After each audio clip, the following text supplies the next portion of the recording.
Okay, perfect. So happy to see everybody. It's like a full house. Okay, so here's what I wanted to tell you. So let's say you go, have you ever gone like to a supermarket and then you see these like this child and he's like, they're having a meltdown, like, you know, they're screaming and I want the chips and buy me the chips and they're just like, you know, shouting and screaming and complaining. So how do you feel when you watch that? Miserable. Yes. Okay. You feel very miserable. Sorry. Yes. Sorry for the mother. That's usually how I feel. And relieved that it's not my kid. Those two things. Sorry for the mother. Right. So what else? So sometimes I heard a story. This kid was 17 and his parents gave him a present for his birthday. It was an envelope, and in the envelope was car keys. Okay. And they said to this kid who was 17, you know, guess what's on the driveway? And he couldn't believe it. Like he's jumping up and down. Oh, you gave me what I wanted. I wanted a car for my birthday. And then he runs out onto the driveway and he looks at the car and he runs back in and he starts complaining. What? That's not the car I wanted. I told you what I wanted. Blah, blah, blah, blah. Oh, that's terrible. Terrible. So what's the like, when you see people complaining, what does it really do? Like, what does it do for anybody? Makes everything worse. Okay, very well said. It makes everything worse. Okay, now fetching, it's a tough one, right? Like, it's hard not to complain, right? So there's like this joke, right, that there's three women, they're sitting on a bench in Miami, and one goes, oh, you know, my son, he's such a this and that, he never does this, he doesn't call me. And they go, you think that's bad? My daughter, she hasn't called me in 3 years. And the other one's like, oh yeah, well, my son-in-law, he makes me crazy. So everybody's just like sitting and complaining. So finally they go, okay, we had enough. We're not allowed to talk about the kids anymore. So they're not saying anything, and one goes, "Oi!" Another one says, "Ah!" And one goes, "Ah!" And then the other one says, "I said we're not complaining about the kids anymore." So what is it? It's just like this natural reality of complaining and complaining and complaining. So Torah tries to teach you, you know, what does complaining really get you? Not too far. No way. So the question is, why do we all complain? So they say it goes like this. You know, this guy wants to impress his date. So he tells her, I'm going to take you to the best game of the season. Now, she's not interested in basketball. Okay? But he thinks he's doing this like amazing thing. Like, surprise! I spent, you know, $400 on each ticket. We have the best seats. It's amazing. So she goes to the game with him, right? And like everyone's screaming and shouting. Everybody's having a great time. And she's sitting there, doo-doo, doo-doo, doo-doo. Why is she sitting there, doo-doo, doo-doo? Doesn't know what's going on at all. Finally, she turns to him and she says, you know, I see that, you know, we've been here for 20 minutes. Could we leave now? And he's like, what? And she goes like, this is so boring. Like, I spent so much money for you. But why was she complaining? Because she really doesn't She didn't understand the game. Yeah, she didn't understand the game. So sometimes there's something called the game of life. And we don't always understand the game. And because we don't always never understand the game. Because we don't understand the game of life, we sometimes complain. So sometimes the game of life, it's not an easy game. Anybody think this is an easy game? No, it's the hardest of all games. Hardest game. It's the hardest game. And in this game, you know, like the Almighty's going to give you all kinds of different challenges, and you're going to have to create yourself through the choices that you make, right? So one of the choices is choose to complain or not. It's an interesting reality. So let's see what complaining does, what happens in life, okay? So we have a concept in Judaism, it's interesting, that it's all good in the end. That's the concept in Judaism. It's all good in the end. You mean Hakol L'Tova? And a little different than Hakol L'Tova. It is Hakol L'Tova for sure. It's all good. But we have a thing, it's all good in the end. It's all good in the end. And if it isn't good, then the Torah tells you meant to be. it's not the end.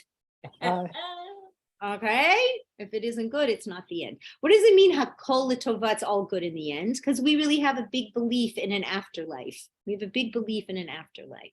In the afterlife is when you get a reward for everything that you did in this life. This is the world of work. It's not an easy world. This is the world of choices. You could choose to go, choose right. You could choose wrong. You could choose left. You could choose right. You could choose a million things. Like this is the world where you are creative. This is where you have a lot of potential and possibility. And with every thought and with every action, with every word, you're making a difference. After this, it's just reward. It's just reward. No more choosing. What you chose is what you will reap. That's what it is. Okay? And it will all be good. It will all be good in the end. So let's think like this. So here it says in the Torah, it says that Yaakov lived X amount of years. He lived 147 years, but his father lived 180 and his grandfather lived 175. So the rabbis ask, why did he have a shorter life than them? Like that's, because usually what the Torah tells you is like your ancestry will dictate a lot about the length of your life. That's what it says, your DNA. Okay, so there's a spiritual DNA, a physical DNA. There's it's related. So the Torah says what happened. So it happened that when he came down to meet Paro, he comes down to meet Pharaoh, right? Yosef reveals himself. The family is reconciling. Baruch Hashem. It seems to all be good in the end, right? Everything seems to be good right now. There was a famine. He goes down to Egypt. He's saved. The whole family is saved. Yosef and the brothers have come together. It seems really good. And now Paro is like in awe to meet Yosef's father. Like this is going to be a big moment. So he sees Yosef, he sees Yaakov, and this is what he says to him. Whoa, how old are you? Now, the fact is a very, like you would think, impolite. You know what I mean? Like you don't go around asking people, whoa, how old are you? So why did he ask him that? Anybody know? Because he just looked so Young. old. He looked so old. Yaakov looked incredibly old. The opposites are, it's interesting. Sarah, he looked so old and so frail and so this and so that he was shocked. He was actually very shocked. So he said, how old are you? And this is what Yaakov answered. He said, I'm not as old as my parents, but I had so many bad days. So what was he answering? What did he say when he said, I'm not as old as my parents, but I had so many bad days? That the bad days made him old. That the bad days made him old, right? That they wore on his face. He wore his Heart on his subs, so on his sleeve. on his sleeve. So Hashem said, because of who he was, like this would not happen to the rest of us. This is a super tzaddik, okay? We're talking super tzaddik. When you have super responsibility and you are a super, achieving reality and you're doing a lot, then you are under more scrutiny, true or false. 100%, right? Like the guy who bags your groceries, if he makes a mistake and he puts too many heavy things in and the grocery bag breaks, it's not the best. But it's not the same as the cardiologist who makes a mistake when he's doing the surgery on your heart, right? What are you expecting from the cardiologist? He's got to be on his game. Perfection. Yes, you are. Do you know what I'm saying? He has to be really clever and on his game, and he has to know what he's doing, and he can't get away with the same thing. Like, what's it called? The guy bagging your groceries, can have these ear pods in his ears, I'm sure. right? And he probably does. All right. And He as doesn't he's care. to the music, he's going like, throw this in and throw that in, right? And then the bag breaks. You're not going to have your cardiologist doing your heart surgery with, ear pods in his ears, right? We expect something more. So when Yaakov complained, Hashem said to him, I don't understand. It's the end. The end is good. I don't understand why. I don't understand. Like, it was hard. It was hard till we got here. But now you're in Egypt. Your family is safe. They have the food that they need. You have your whole family together. They're building a special place for you in Goshen. You know what I mean? You were supposed to go down to Egypt. It says this, like it was prophetic, right? That he told Abraham, we will go down to Egypt. We will be in exile. And I'm sending you down in chariots, not in chains. I sent you down so beautifully. And for this, with such hard times, Hashem took away as many words as was said between him and King Paro. Even the fact that Paro asked, how old are you? You know why he asked him that? Because what we said before, he was carrying it on him. So the Torah tells you, like, your face, this is an interesting idea, folks. Your face is public property. What does that mean? Everybody can see it. Yeah, everyone can see it. And guess what? We are affected when we look at other people's faces. If people, you see a face that's going like this to you, You see right? that back. 100%. Like this is a little nasty, but I'll tell it to you. Okay, you want to hear something a little nasty? Okay, Gail, you nasty? not me. Not possible. Someone told me today this is a little trick. Okay, so she has a little bit road rage. Sometimes like people like they really get. Like it's hard for her. So when people, I was actually in the car with her right now. So like the people are cutting you off, on Eglinton now. Has anybody been driving on Eglinton? I would recommend you know. Okay, so on Eglinton, it's like, it's not normal. It's been construction for the last 10 years. Okay, so now there's like, it's a one line, one lane. So people keep trying to butt in front of you, right? So this guy, like, he cut us off. Like, there was no choice. Either you're gonna, hit him, or he just like squeezed his way. Especially taxi drivers, like squeezed his way. So she was telling me, "Oh, I wish I would have wanted to hit him. Of course, I wouldn't."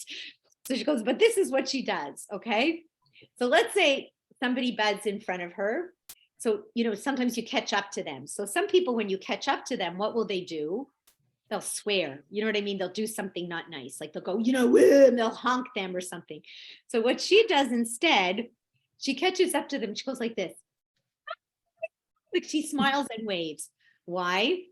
So that they should think that they know her. The whole day, they go, cut off a client. Who did I cut off? Okay. Did you understand what I said, everybody? Yes?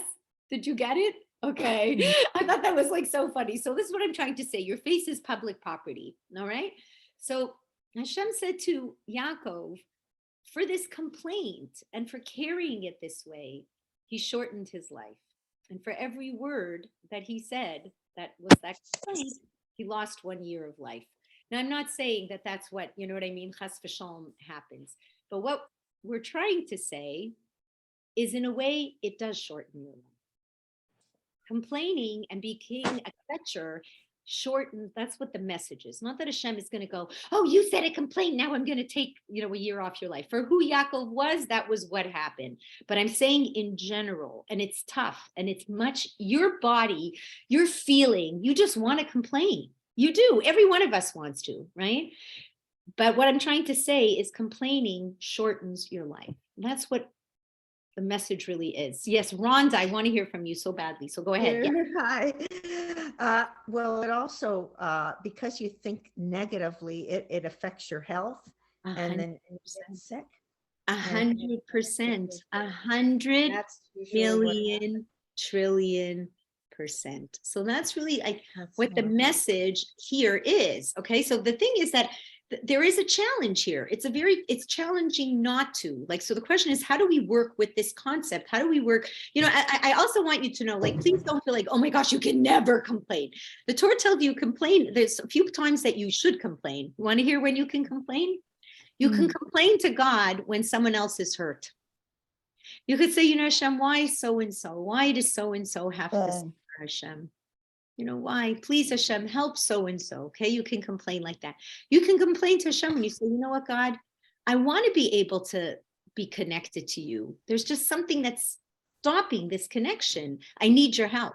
I want to be able to pray better. I want to be able to have a feeling of purpose and doing things and making people happy. I want to be that person. God, help me be that way. I don't want to be alone. Help me not to be alone. Do you see what's going on?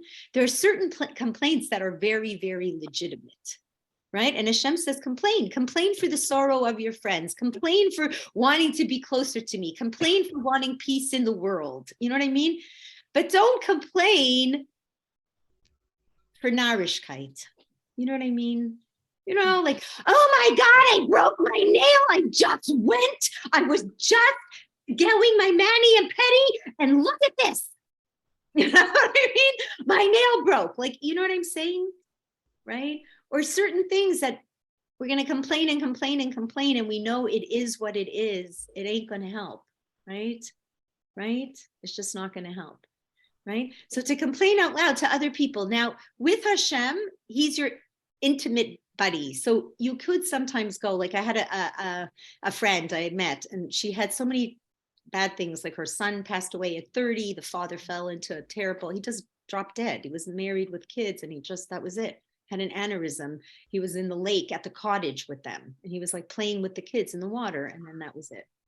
It was a terrible story, and she had many more things after that, and the husband did not recuperate well from it. He was in a terrible depression for a very long time. So she told me how she was like standing in front of God, and she was screaming, like, what do you want from me? Like, why are you doing this? Why are you doing this? Why are you doing this? And then she said to him, but no matter how much you push me away, I'm going to still stay here, and I'm still going to love you. That's what she said. So I said, okay, so that's not complaining. That's just a big reality check. It's not complaining. And she said after she came to terms like that, and she had that kind of an acceptance, everything turned the other way. Like things started to look up. So it's just an interesting, these interesting realities that I'm talking about. Okay. So now let's move a little bit forward. So the question is, if you can change your mind from the complaining, how will it help? So Rabbi Beryl Wine tells a story. He had a friend who was a Holocaust survivor. It was very, very hard for him.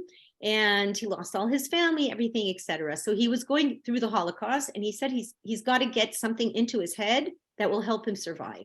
Because if he just looks at everything that he lost, he'll never make it. And all the people who were just looking at all of their losses, they couldn't do it. They didn't survive. So he had two things he kept in his head. One was he actually had an apartment in Israel. He was from Hungary, had bought an apartment in Israel in 1938. Would you believe it? So he dreamed every day about being in that apartment. That's what he would dream every day. What's the apartment going to look like? How am I going to live in Israel? What's the apartment going to live in? And then he made what's it called? A deal with God. And he said to him, listen, God, I'm going to work to be the best person I can be. Get me out of here, and I will make the world better. I will try my best to give charity, to do what I have to do. He left the war. He survived. He came to America. He was totally penniless, and he ended up becoming a multimillionaire. And he was a big philanthropist. He gave a lot of money to the Jewish people and really did keep to his word. And he said it was the only way that he could survive it. If he would have sat and he would have looked at everything that was terrible and not had any hope, right? He would not have made it. It's just interesting for us to know. So was it Reichman? No, it wasn't Reichman. It wasn't Reichman. It was someone else. But that was a good guess. Okay. So it's just like sort of important, like for us to understand, because when you're making the choice to complain or you're making the choice to do otherwise, what is the value of that choice? It's like what Rhonda said. Really, what are you saying? I want to be healthy versus not, right? I want to have hope versus not. Do you know what I'm saying? Like, this is the cost of the choice. Although complaining comes much easier, right? And people love to complain. Complain is what comes out first. That's the work.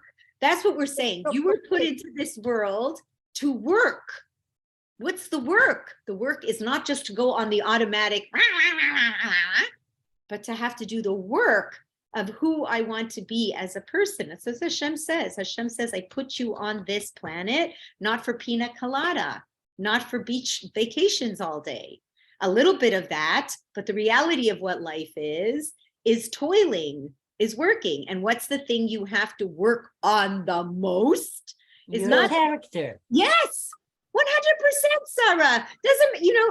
It's funny. It's really funny. Like I was just, you could be exposed to so many different things you could see. I was just at someone's house, and like, it's somebody I know, and the father passed away.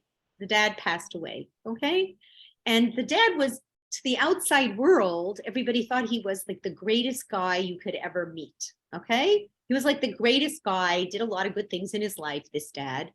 But really, he wasn't a good dad to her. He really wasn't.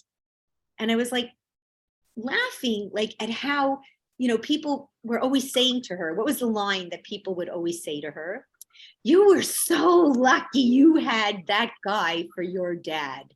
And meanwhile, in this person's heart, they weren't. He wasn't a good dad. Like, to the outside world, he was a good guy, but in the, sometimes you close the door, and behind closed doors, they're a different person. Do you know what I'm saying? Like, Yeah. like, it's so funny, like, what's going on in people's realities, right? So it's so much in the end. It's so much in the end. Like, it's all going to be in here in the end. It's all, that's what the Torah tells you. Where you really live is up here. Where you really live is in your thoughts and in your head, in your highest part of soul, called the neshama. And all of these realities of complain or not, or this or that, it's all going to be your choice. And it all comes from this. Okay, so let's listen carefully. The outside world, the world you live in and everything around you, sends you a little message. And that little message makes you have a feeling. Right? You interpret things with different feelings. Feelings are emotions, right? You have different emotions. Anybody here? Like, sometimes you can have an emotion, nothing. You just wake up in the morning and you feel blah. Yeah. Do you ever have that? Wake up in the morning, you're like, what for? Like, what is there to do? Like, it's so dark, it's so gloomy. You just have this like blah feeling. You have this emotion. So the Torah tells you that that is energy in motion. Okay, it's your job to make a decision what you're going to do with that feeling. You could choose your thoughts around the feeling. Not easy. It's not easy for any of us. That's what I'm saying. Like, people think, well, when I was 20 it was easy. Remember when you were 20? How many days you woke up? It wasn't easy. Like, let's be honest, like, as we're getting older, so we think, oh yeah, well, we're not as busy, so it's much harder now. The truth was, it was just as hard then. Right? It always looks like, as I said, the grass always looks greener, right? Everybody's going to this person going, you're so lucky, your dad's amazing. And meanwhile, she's like, you have no idea who he was, and that's not my dad. You know what I mean? He was not. Okay. So now, right? So now we have this concept called thoughts. So thoughts are going to attach themselves to these emotions. Now the question is, the thought's going to fuel the emotion, or is it going to control the emotion and use it the way you want it to? Do you hear what I'm saying? You have a choice. You're either going to put a thought to that feeling and make it get more cuckoo, like, you're right, they really don't like me, and this is such a bad day, and why am I getting up, and blah, blah, blah. Or you're going to take a thought and attach it to that emotion and control it. What? I'm healthy. I can get up. I'm going to call my friend. I can do this. What am I talking about? God gave me another day. I got what to accomplish. And even if it's just something simple, it's something simple. Do you see what I'm trying to say? Do you see? That is how we work. Now, how long do thoughts last? Second. Not long. Not long. Or Fleeting. or yeah, Forever. or forever. Ah, how I love my Diane. Okay, right? A thought can last fleeting, right? Like, oh, I'm not in the mood to get up. That's okay. I can attach a whole new thought to it. Or it can last forever. Obsessive. And you can wallow in it, and people do not, and I feel so anxious, and I'm so anxious. What is anxious? Right? Let's be real. Okay, let's be real. This is what the Torah's teaching you. This is like, deep psychology, deep wisdom 3,000 years ago. This isn't, you know what I mean? This is what they're trying to teach you, right? For 22 years, they couldn't get Yaakov to smile. For 22 years. He was so like Ugh. distraught over Yosef, right? For 22 years. Oh So my 22 gosh. years of sitting like that wore on him till he became an old man because of it. Do you see what I'm saying? So it's just interesting for us to understand. And it's hard. This we're trying to say. Here's Yaakov. It was hard for Yaakov. But what's the point of the Torah teaching us this? So that we could learn from it. And we could learn, like, finally they said after he met Paro, the last 17 years of his life were bliss. Then he stopped and he reevaluated and he realized, like, at the end, it was all good. It was all good in the end, right? And there was a reason for everything that had to have happened, right? Because it built the character of who Yosef was and who the brothers was and who the future of the Jewish people are. Like Yaakov is the forefather that represents living in exile. Right? And for the Jewish people to survive thousands of years, the way we've survived it is just a miracle. And where are we getting that strength from? Okay. Where are we getting that strength from? You can have miracles. You still have to have strength to get to the miracle. Okay. And to live through the miracle, right? It's all coming from Yaakov and this reality. So these are very beautiful ideas. So like when we're getting chas v'sholom, we get down, like what didn't happen. So that was all the time. So just remember, it's a thought. And you have the blessing of being able to control the thought. And you can let that thought last less than a second and then get yourself a new thought, right? So the Torah tells you these are important realities. Because, yay, okay, here comes Cecile. Because what's the important reality? The Torah tells you like this. It's very interesting that you were put in this world to toil, right? To be able to build yourself. And to be able to build yourself, you will be tested. Tested, right? Like you want to graduate, you want to get your degree. What do they do to you? Test you. They test you. They test you. Why do they test you? To see what you've learned. Right. And to see that what? That you are who you say you are. I say I'm a doctor. I could do that. Any one of us. Today, the world is nuts. Every one of us we can identify. Okay. Right now, Paro could ask Yaakov, how old are you? And he could say, I identify as a teenager. Okay. Like, I'm not 147. I'm 12. It's like a mishigas. You have no idea. Somebody told me a story this week in public school. I thought I was going to throw up. Okay. This little kid, Sarah, you have to know what's going on. You're so lucky you retired. Okay? Yes, I am. Not a joke. Listen to what this person told me. They teach in not in preschool, in kindergarten. High school. Kindergarten. One of the kids told their parents that they're a cat. That they're a cat. They're a cat.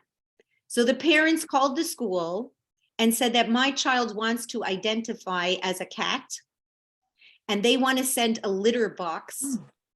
Oh, golly. Are you kidding? No, I wish I was. Oh my God. I wish I was.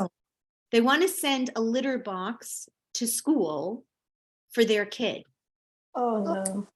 And that the kid should be allowed to pretend that whatever, I don't know what you call it, he, she, it, that, zibza, a cat.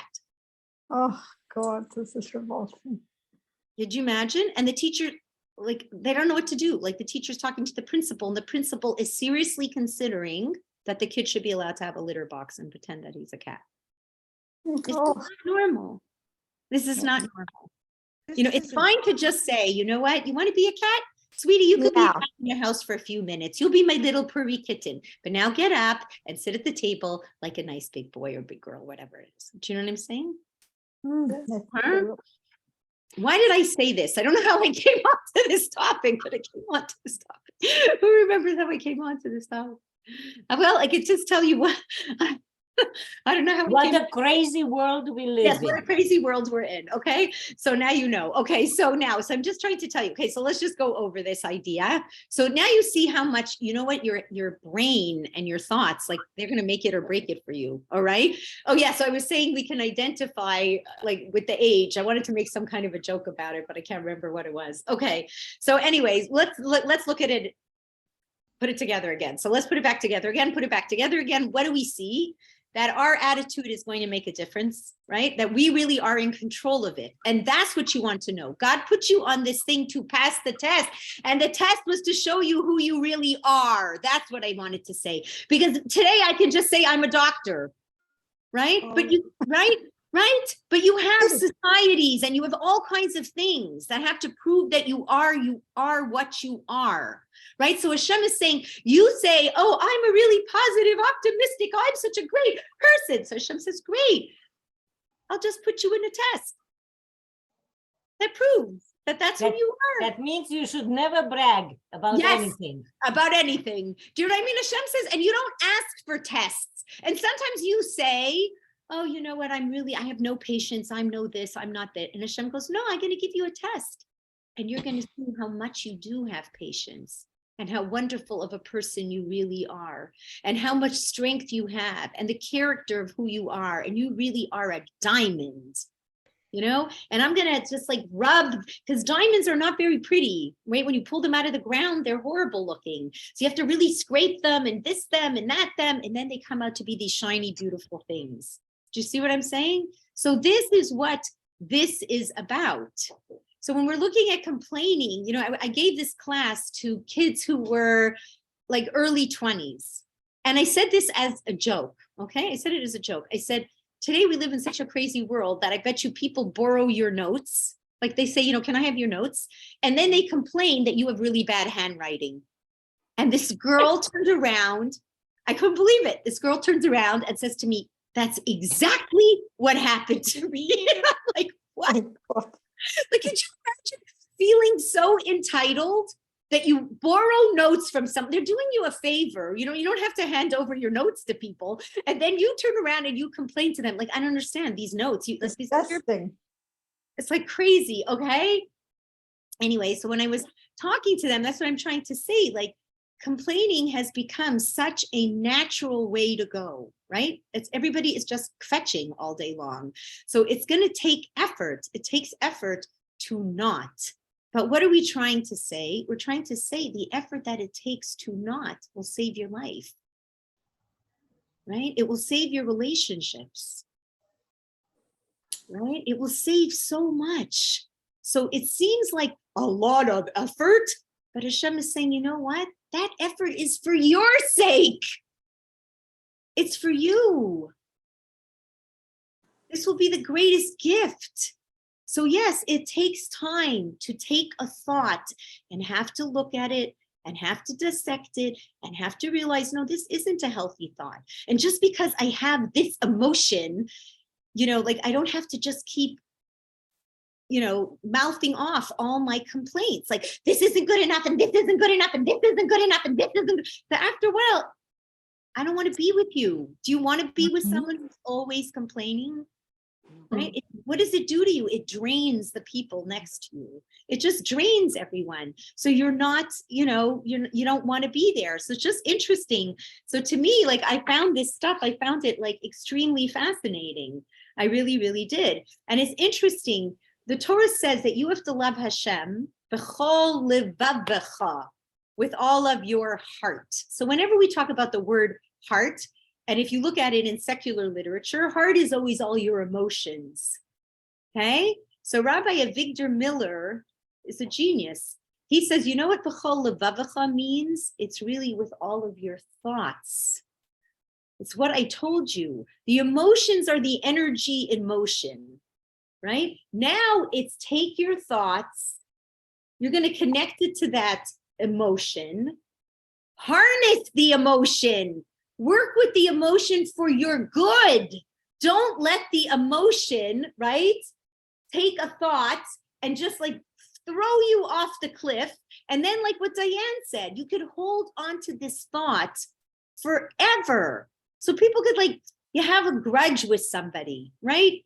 And you just never let it go. You always have this thought about them. They're, whenever they, you know, someone says, oh, you remember Mrs. So-and-so? And you have that thought automatically clicks. Yeah, well, I remember her. You know, it's like 22 years later. 22 years later, maybe she changed.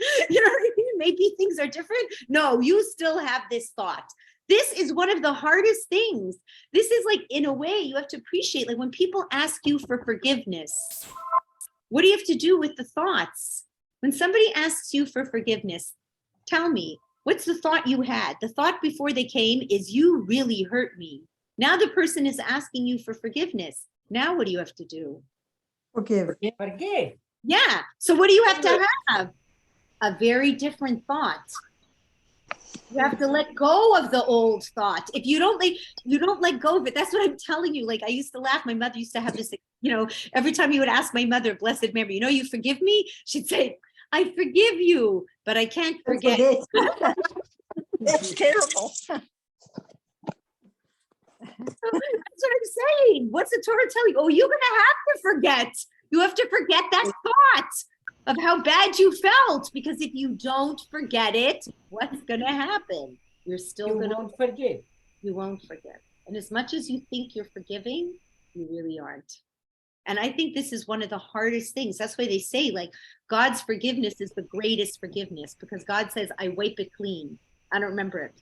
What? Yeah. You did that? I don't remember that. You know what I mean? Done. For us, we can like harp on it. Remember.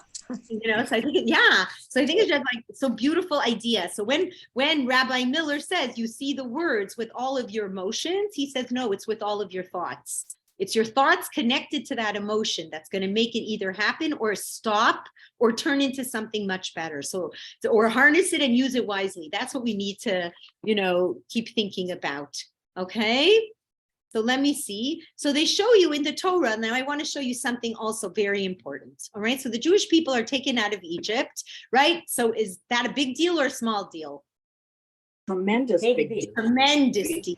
God said this is the biggest deal, and I'm not repeating it. You remember how good this was. Okay, all these different, amazing miracles and the sea splits and this and that. Okay, now it's 3 days later, and the Jewish people are thirsty. Uncomplaining. Say that again, Sarah, take it away. They're Complaining. complaining. Okay. So the Torah says, like Hashem is talking to Moshe, and he goes, like, I just can't believe this. Like, I just threw this big giant miracle party. I gave them a test that the water should run out. Now, what did they have to do?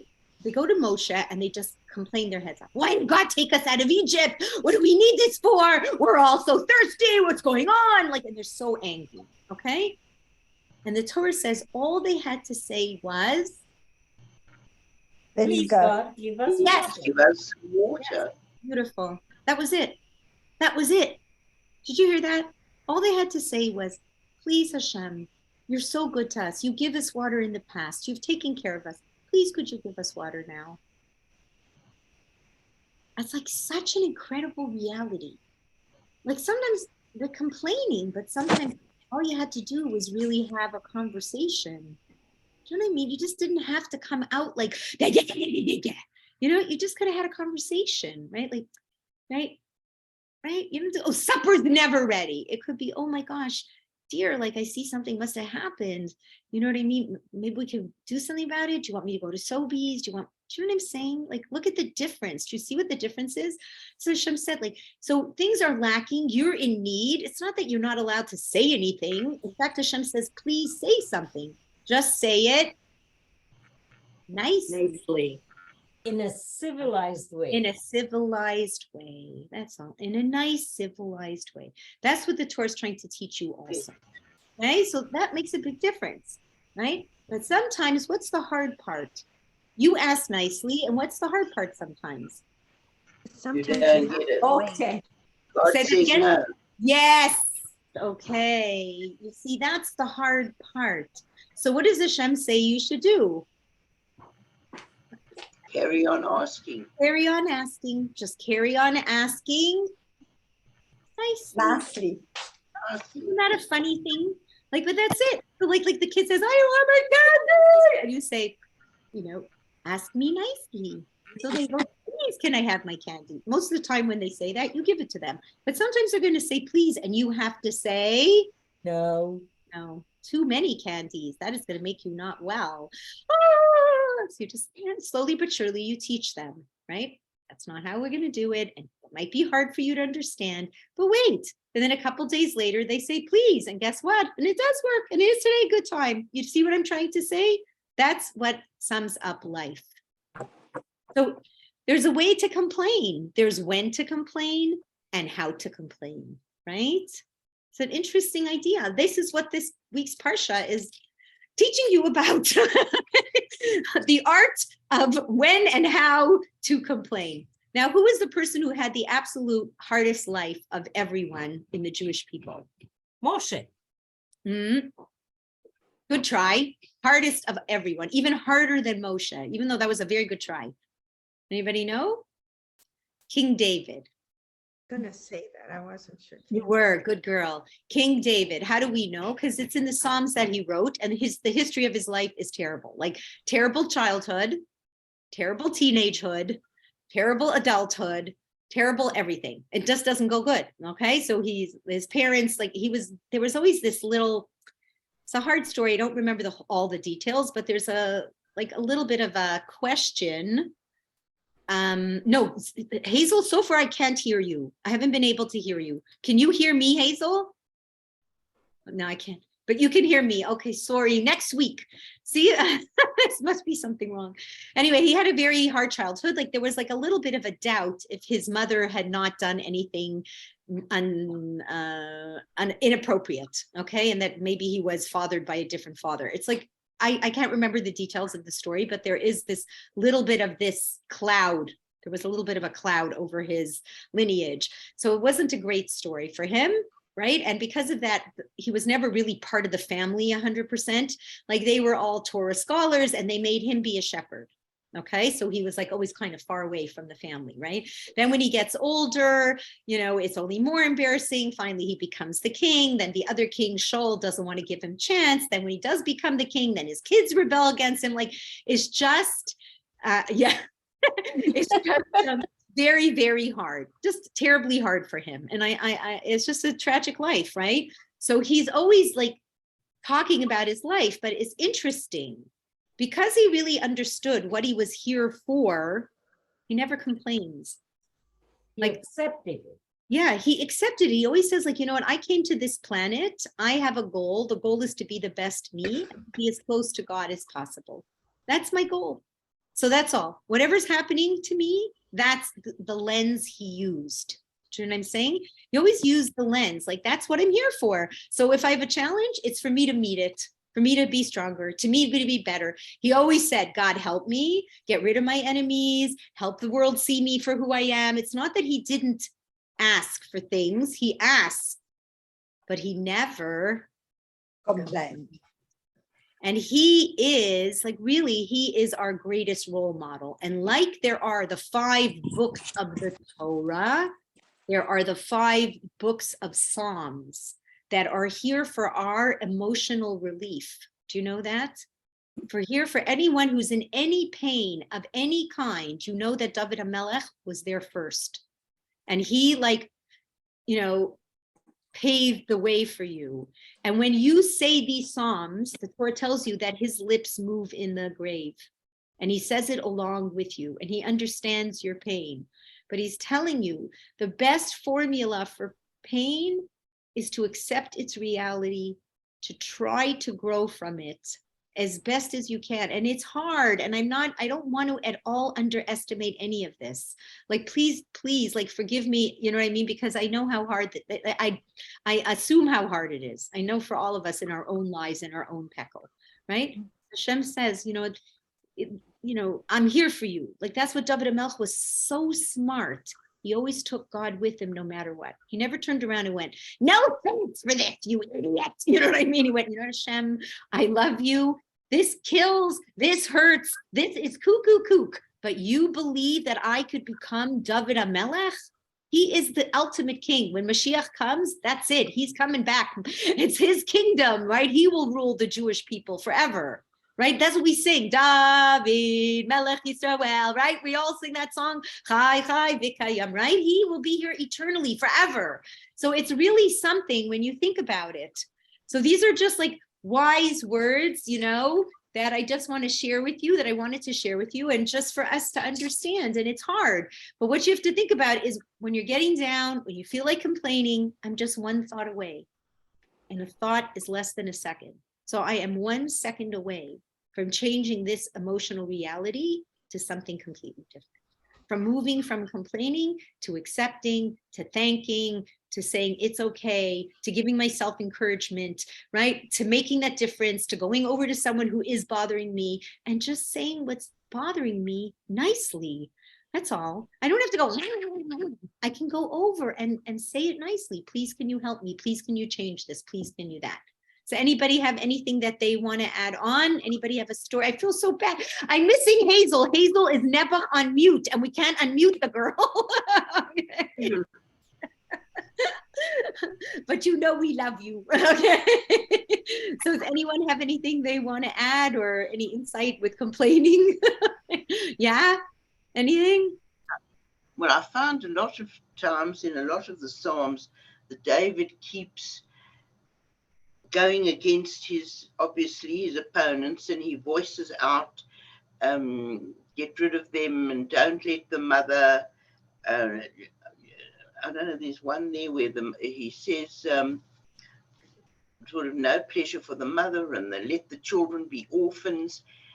He really is very, very bitter. It's an interesting, yeah. So it's interesting when you say the word bitter. It could be that, like, when David HaMelech would be asking for enemies to die, then he knows what he's talking about. Like, he's talking about, terrorists or people who are incredibly evil. And when he's saying, like, let this one die and let that one die, because he knows it's a generation of generations that will come that will be the enemies of the Jewish people, long and gone, even after he's gone. Like, so he's really asking Hashem, do me a favor, do the Jewish people a favor. You know what I'm saying? Get rid of all of this. So it's not that he doesn't see, like, I do agree with you, Marie, like, he sees darkness, he sees, the threats. It's not that he doesn't, but he's really asking Hashem, like, please, these are big threats, these are scary big things, and they can cause a lot of havoc.